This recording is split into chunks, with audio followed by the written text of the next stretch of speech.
मन में गलत और गंदे विचार क्यों आते हैं और इन्हें कैसे रोका जाए, इस पर बात करने से पहले एक उदाहरण पर चर्चा करते हैं। मान लीजिए आप किसी पार्टी में जाते हैं, वहां आप कुछ ऐसी चीज खा लेते हैं जो सेहत के लिए अच्छी नहीं है।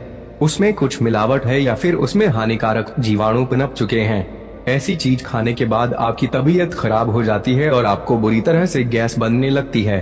अब आप इससे परेशान होकर गैस को कैसे रोकें यह सोचने लगते हैं, लेकिन असल समस्या आपके पेट में वह दूषित खाना है।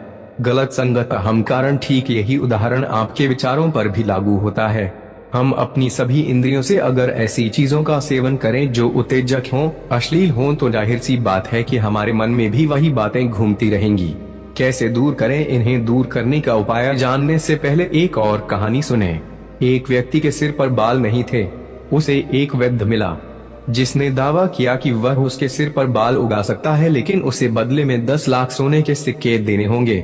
गौंजा व्यक्ति पैसे देने के लिए तैयार हो गया, लेकिन उसने कहा कि अगर उसकी दवा से बाल नहीं उगे तो। इस पर वैद्य ने कहा वह उसे बदले में 2 गुने पैसे देगा।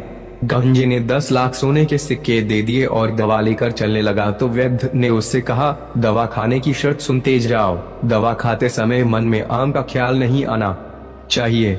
अगर आ गया तो दवा असर नहीं करेगी। गंजा मान गया, लेकिन उसने जितनी कोशिश की कि उसके मन में आम का ख्याल न आए, उतना ही उसे आम के विचार आने लगे।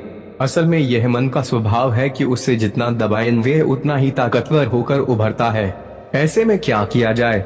मन को शांत करने और कंट्रोल करने के लिए आप यह उपाय कर सकते हैं। हमारे इस सवाल में कि मन को कैसे शांत किया जाए में ही हमारी समस्या का समाधान छिपा है।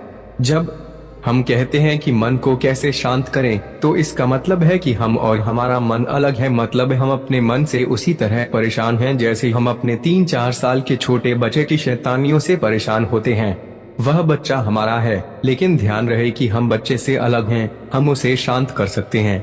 मन जिद्दी बच्चे जैसा, तो मन को शांत करने की दिशा में पहला और सबसे अहम कदम है यह समझ लेना कि हमारा मन हमसे अलग है। मन जो कुछ कह रहा है, जरूरी नहीं है कि वे सब किया जाए, लेकिन वे दिमाग में इतना शोर मचाता है कि दिमाग का दही हो जाता है। कभी कभी इतना उकसाता है कि हमें क्रोध करना पड़ता है। ऐसे लालच पैदा करता है कि हम बिना विचार किए काम कर बैठते हैं, बाद में पछताते हैं। मन आपके जिद्दी बच्चे जैसा है, वे खुद कुछ नहीं कर सकता। आपके ही जरिए वह अपनी डिमांड पूरी करता है। उसकी एक जिद पूरी करेंगे तो वह दूसरी जिद सामने रख देगा। ऐसे में आप क्या करते हैं? कुछ देर बाद आप उसकी जिद को अनसुना करने लगते हैं। थोड़ी देर में वह खुद थक कर चुप हो जाता है। मन शांत करने का पहला तरीका है कि उसकी बेकार की बातों को अनसुना कर दें। एक छोटा सा उदाहरण देता हूँ। हमें से सभी लोग जीवन में कभी न कभी इस आदत का शिकार होते हैं। वह आदत है घर का दरवाजा लॉक करने के बाद पलटकर फिर देखना कि वह बंद है या नहीं। सामान्यतः हर सजग शख्स ऐसा करता है, या ऐसा व्यक्ति जो खुद को घर का जिम्मेदार मानता है। लेकिन अगर गली के नुक्कड़ पर पहुंचकर वे फिर पलट कर आए और चेक करे, फिर ऑटो स्टैंड पर जाकर फिर लौटे और चेक करे, तो समझे मामला गलत दिशा में जा रहा है। इसकी भाषा में इसे ऑब्सेसिव कंपल्सिव डिसऑर्डर या ओसीडी कहते हैं। अब चूंकि मन बार बार यही कहता है कि देख लो ताला खुला तो नहीं रह गया, तो चोरी के डर से हम मन की बात मान लेते हैं। लेकिन हर 10 कदम के बाद मन यही दोहराने लगे, तो इसे सुधारने का सरल तरीका यही है कि उसकी बात ना सुने। लेकिन यह तभी संभव है जब हमें यह ध्यान रहे कि मन और हम अलग हैं, एक नहीं। मन को किसी और काम में लगा दें, लेकिन कभी कभी मन की हरकतें, उसका शोर इतना ज्यादा बढ़ जाता है कि हम उससे दूर बैठने की कितनी भी कोशिश क्यों न करें, खास फायदा होता नहीं।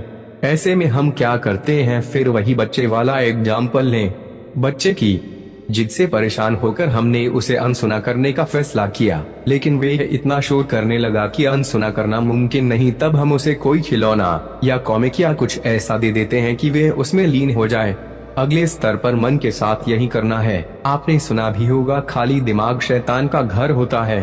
तो दिमाग को खाली न बैठने दिया जाए। किसी सार्थक काम में, किसी कंस्ट्रक्टिव काम में उसे लगाया जाए, या ऐसे काम में उलझा दिया जाए कि वह उसमें बिजी हो जाए और धीरे धीरे शांत हो जाए।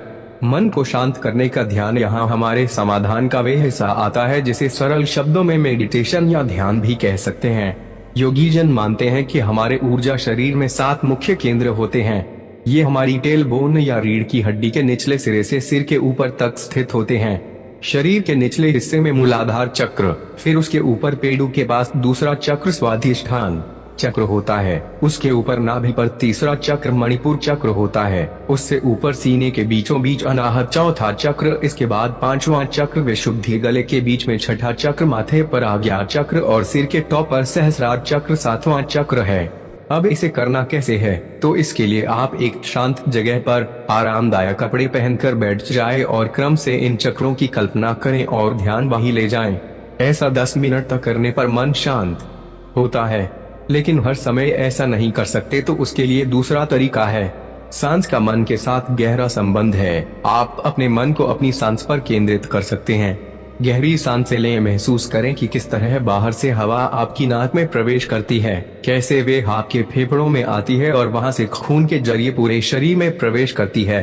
10 मिनट ऐसा करें, मन शांत हो जाएगा। अब सवाल है कि क्या इससे फायदा होगा, कब फायदा होगा? तो इसका जवाब यह है कि यह लॉन्ग टर्म वाला इलाज है। शुरू में इससे मन को शांत करने में मदद मिलेगी। धीरे धीरे जब आप इसे रोज सुबह शाम करेंगे तो मन को आदत हो जाएगी, उसकी फालतू की उलट बांसियां बंद हो जाएंगी। इसमें एक किस्म का आनंद आएगा तो मन करेगा बार बार करें। तब इसके लिए एकांत और कमरे में बैठने की जरूरत भी नहीं रहेगी। दोस्तों, यह वीडियो आपको पसंद आया हो तो चैनल लाइक, शेयर